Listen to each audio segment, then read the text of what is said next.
আসসালামু আলাইকুম guys, it's your boy Zubair again. তো আজকে নতুন একটি আপডেট নিয়ে আসলাম। আমার এই সিজনে আল্লাহ দিলে কিছু বাচ্চা হয়েছে। লাস্টটা কবুতর মারা গেছে আমার লফট থেকে। দুঃখজনক বিষয়, আর কি বলবো, সেটার দিকে না যাই তো খুশির খবর বলি।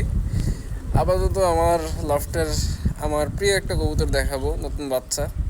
মাশাআল্লাহ দিলে খুবই সুন্দর হয়েছে, দোয়া করবেন ওর জন্য সবাই। আর ইনশাল্লাহ এবার আমি বিআরপি পিওজি ক্লাবে জয়েন করতেছি। তো আমি একটু কোয়ালিটিটা দেখাই কবুতরটার। এই যে হচ্ছে তার ডানা সেট, আমি জানি না কতটুকু কি দেখা যায়। এই যে হচ্ছে তার ডানা সেট, আমি মনে করি এটা মিডল টু লংয়ের। আমাকে অভিজ্ঞ ভাইরা জানাবেন। আর ওর বাচ্চা অবস্থায় দিলেই মাশাআল্লাহ একটা ভাইব্রেশন আছে, খুবই সুন্দর। এই যে আমি দেখাই,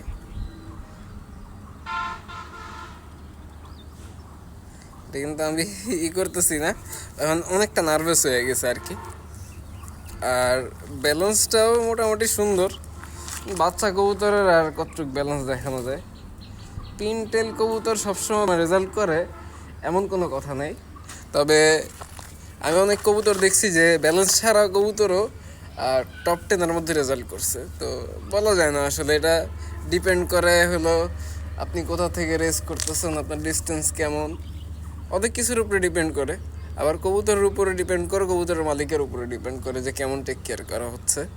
তো সবাই আমার জন্য দোয়া করবেন। আমার ওর যে বোনটা, আমি একটা জিনিস নিয়ে একটু কনফিউজ, সেটা হইতেছে যে ওর বোন এখনই ফ্লাইং শুরু করে দিছে, বাট ওর এখন হলুদ হলুদ পশম কিছুটা বাকি আছে।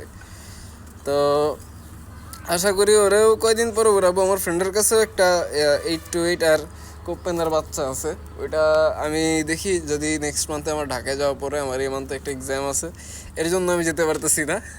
তো ওইটাও আমি এখানে এনে সেট করবো, দোয়া করবেন।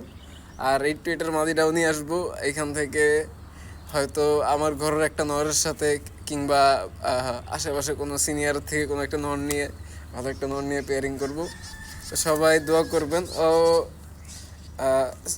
আমি মনে করছিলাম যে এই কবুতরটা সবজি হবে, কিন্তু মাখছি হয়েছে আর কি।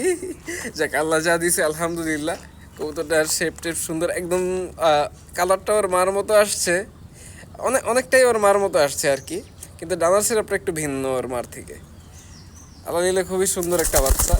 এই যে এই যে পাকনা উড়ে গেল, কিন্তু ওরা এখনও ট্র্যাপিং করানো শিখাইতে পারি না। আমি জিরো থেকে আমি ট্র্যাপিং করানোর ট্রাই করি, বিকজ যাতে আমার ট্র্যাপিং করতে টাইম ওয়েস্ট না হয়। 2-1 সেকেন্ডের জন্য আমার লাইক পজিশন নিচে নেমে যেতে পারে।